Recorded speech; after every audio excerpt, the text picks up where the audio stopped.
Bonjour et bienvenue chez Christian Dior. Hi friends, it's me Ali, your fancy friend in Montreal, and today I'm going to review the new Overvolume Mascara, and at the same time I'm going to create a very simple, elegant, and timeless makeup look that I'm dubbing the Miss Dior Beauty look.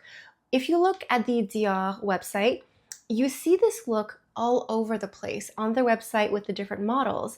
And I decided to break it down and explain it to you because I think you would really appreciate this look. It's very simple, it looks very chic, and I think basically anyone can pull this off at home. So that is today's video. But before we go any further, let's take a second to grab our iced coffee or a hot coffee. Let's take a sip and let's get started. So first up, a little bit of information here on this new mascara. This came out a few weeks ago. I'm just going to give you some of the information available online. So this was 33 USD. I paid Canadian, of course, and I bought mine online, and it only took a handful of days. I have to say that the online shopping experience for Dior, for me so far, knock on wood, has been very seamless. It only ever takes a few days, and they give you samples. And this is new. It claims to have 24-hour extreme volume wear. Full disclosure, I did not test it for 24 hours. It's supposed to give you lash by lash definition as well. They claim that this mascara combines extreme volume and lash by lash definition. So sometimes when you have extreme volume, you get extreme clumpiness. So this is supposed to separate, give you definition, and lots of volume, which intrigued me because one thing about me, as a disclaimer, I love a mascara that gives me a fake lash effect. I want volume, I want drama, I want to look like I'm wearing false lashes with just a mascara. And this is supposed to deliver instant extreme volume boost while defining each lash. Currently, there is only one shade available in Over Black, which is the one that I have here.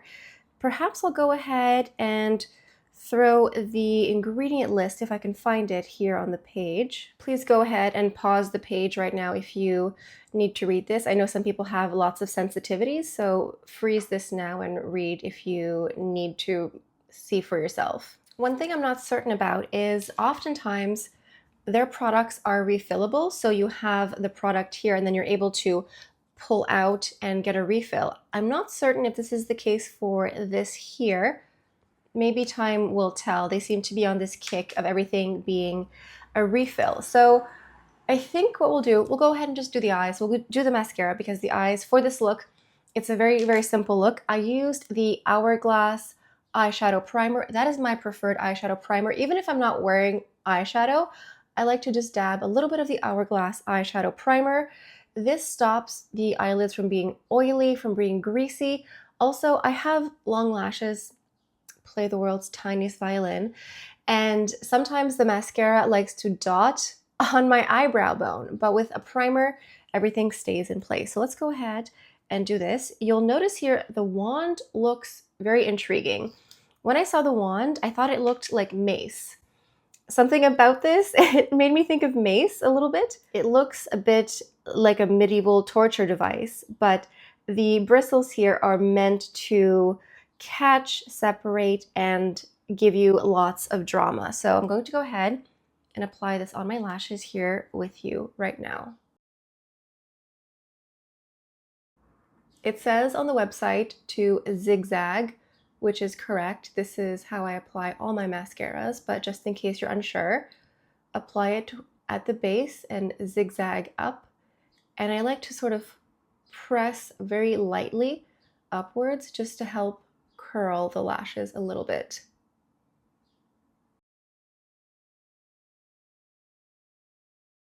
So there you have it. That took a few seconds and a few coats. I did go in a couple of times. You saw me press, zigzag, and go over a couple of times. I do this with every mascara, and you can see the difference here. One eye with, one eye without. This claims to be dramatic and give you volume and separation. I'll give you my thoughts in a moment, but I think that this mascara speaks for itself. Let's go ahead and do the other eye as well. So here my eyes are decorated simply with mascara. There's no eyeliner, no eyeshadow. This is it. Okay, my thoughts on this. It's very short and sweet. I think this is extraordinary. I'm sorry to say, because it is expensive, but it's really great. It's phenomenal. I mean, the lashes speak for themselves. If you want lots of volume, lots of drama, lots of definition, this is it. Like this, it's a great mascara. I don't know if I've ever been disappointed by a mascara from this brand. I've tried almost every mascara they've come out with, and almost every time I love it. There's maybe, I'm trying to think, I can't think of one that I tried and hated. Every year or every couple of years they come out with a new version, and it's always amazing. So sadly, it is expensive. I mean, sadly, because it is pricey, but really, it's really phenomenal. It gives you that volume, gives you that drama, that fake lash effect without wearing fake lashes. I do think it separates and is not clumpy, but I think they just went to the edge of no clumping. I think if this dries too much, I've had it open for a couple of weeks now. I've been just wearing it, living with it. It stayed the same, but I think they're just at the edge of no clumping. I think if they had tweaked the formula even more, we would have seen some clumping issues, but I think like this, it's fine. If you have been on the fence thinking, is this worth it? I think it is worth it. I think it's phenomenal for those reasons. Some people out there simply need lots of curl. We all have our own needs. Honestly, I think mascara may be the second most personal beauty product. The first being perfume. Perfume is extremely personal, but I think mascara is a very close second because it has something to do with our natural hair type, our hair texture, all those things. But in my opinion, I think that this is extraordinary. So let's move on to our classic Miss Dior look. Now, Miss Dior, if you look at the website, the makeup looks are very simple. I mean, I'm certain that the models on the website are wearing a lot more makeup that I'm going to show you, but this is more for an everyday human approach that's less editorial. It's very simple, very basic. The eyes stay the same. We could go ahead and apply a little bit of powder, face powder, bronzer, contour. I'm going to go into my Rouge Blush Color and Glow. This is the shade 100. Just the contour color here. And we're just going to apply a little bit in the crease just to say that we did. But this eye look needs to look very light and neutral. So you could use the bronzer you're going to use later. You could use your face powder. If you're going to use a powder foundation, just use a little bit. But I used that Hourglass primer, so I think I'm set here for the eyes. So the base here is very important. It's all about having a clean, simple base. Beforehand, I did exfoliate. So exfoliating and rehydrating are very important. I used the Chantecaille Hibiscus Smoothing Mask. I have been buying this exfoliating mask for close to a decade now. It's phenomenal. I put it on in the shower. I leave it on for a few minutes. It just eats away the dead skin, and then I have beautiful glowing skin. I followed that with the Lancôme Genifique Serum. That's great if you have dry skin, which I do. It's very hydrating, but it's fast absorbing. Sometimes skincare products for dry skin feel thick and cloying. This serum is just, the skin just soaks it up right away. It feels very lightweight. So exfoliate and rehydrate to make sure everything is smooth, even, no dry patches, anything like that. So let's go into the base here. I'm going to use the Forever Velvet Veil. This is a primer here, but it's going to have a little bit of a soft blurring and slightly mattifying effect. Not mattifying because I do have dry skin. It's going to be mattifying, but without drying out my skin, which is very important. I'm simply blending this out with a kabuki brush, and you can see it has a little bit of color, not very much. It just blurs the complexion in a very soft velvet way. Honestly, some days I may just apply this with a touch of concealer, but today I would like a little bit more of a makeup-y look. Not too heavy, but just a little bit. So over top of this, I'll go in with my foundation. This is the Forever Skin Glow. I use the shade 2.5N. That seems to be my shade range. So this is the foundation here. There's a glow and then a matte version. They're both quite nice because the matte isn't too drying. I'm just going to put a little bit in the center of my face here. And using that same kabuki brush from before, I'm just going to blend this out. What I like about this brush is that it's retractable. So again, this is about simplistic, elegant, timeless makeup. And something about the kabuki brush being retractable is really nice because it makes me think this is portable and on the go. And you could do this very quickly in the morning on the train into work if you needed to. Now going into my Forever Skin Correct in 2WP. The P stands for peach. I love a little bit of corrector concealer that has a little bit of peach to it. It really counteracts any dark circles you may have, and it sort of just brightens, enlivens, whatever word, it adds life to the face. And I'm just going to blend this out.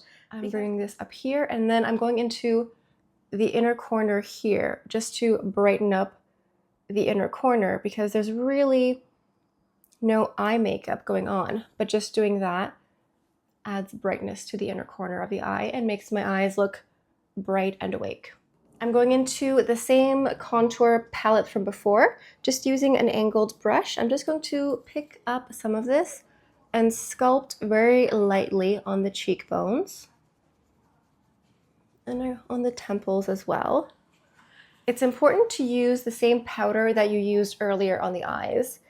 This is just a very subtle way of making your makeup look very unified.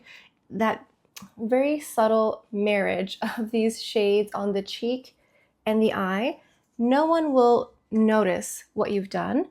It just very subtly creates a harmony that's almost intangible, but just looks great in person and also online.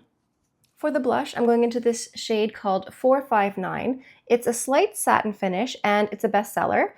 It's sort of beige, sort of rosy. Imagine if a blush and a bronzer had a baby and created this color. It's like your cheek, but better, because I'm going to go into a more bold lip color. I want the cheek to look like something, but be very natural. The focus will not be on the cheeks, but I just want a little something like my cheek, but better. Now for the lips, I'm going into the iconic House Red, number 999. This is the classic red for the brand.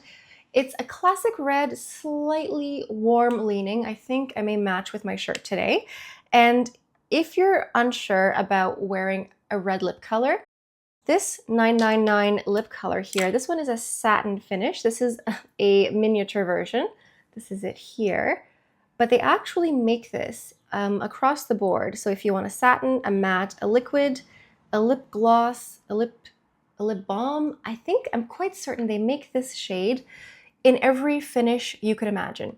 So if you're concerned about applying a red lip, which I understand, maybe examine the different textures available. Perhaps a gloss or something more sheer would be more to your liking. I'm going to go in with the satin lipstick and lip liner here. This is the lip liner pairing. I'm going to go ahead and sharpen this.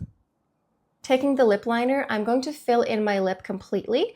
This will help the lipstick stay on all day. Creating 2 layers just creates insurance to make the lip color last all day. If you don't have a perfectly matching lip liner to lipstick combination, that's perfectly fine. Use whatever you have that's the closest to the lipstick. Now let's apply the lipstick over top. The matte lip liner may in fact mattify this a hint, but that's perfectly fine.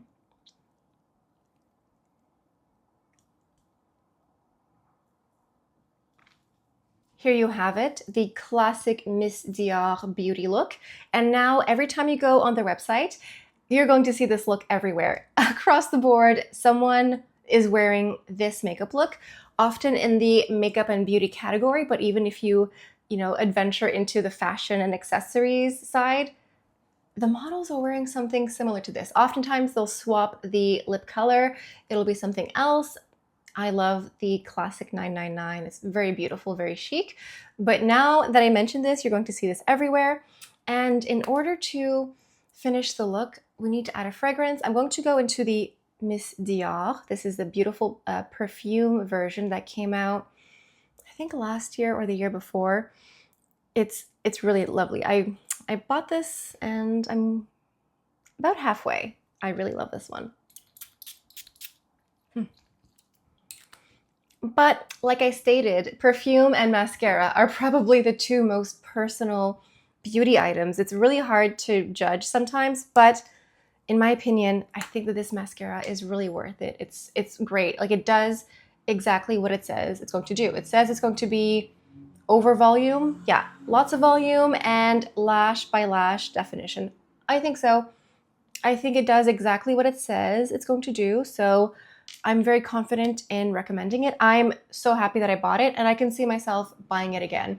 Sometimes I don't, simply because a new mascara comes out that I want to review, but this one here I'm very happy with. And I hope I don't jinx myself, but the weather appears to have turned. I think we are finally in spring pre-summer here in Montreal, which means I get to do one of my favorite hobbies in life, which is walking. But in summer, it's so much better because the climate is nicer and I get to participate in one of my favorite activities. I get to be a flâneuse. A flâneuse is a lady who walks about the city with no particular goal in mind and no particular destination, just walks around to soak in the sights and the sounds and the culture and the language and the occasional pastry. And I'm into that. I am big into my stupid little mental health walks, but in the summer, they're so much better. And calling it being a flâneuse sounds so much better. So anyway, that is it for today. And I hope that, maybe if I play my cards right, I can take you along with me one of these days when I'm being a flâneuse and ambling about the city. Perhaps I can take you with me. I'll see what I can do. Maybe you would enjoy that. I don't know. But I hope you enjoyed today's video. I hope you enjoyed the review. I hope you enjoyed the quick little tutorial. And leave a comment down below. Let me know what you would like me to review next. And on that note, that's all I have for you guys for today. Thank you so much for stopping by. Hope you have a beautiful day, and I'll see you next time. Bye.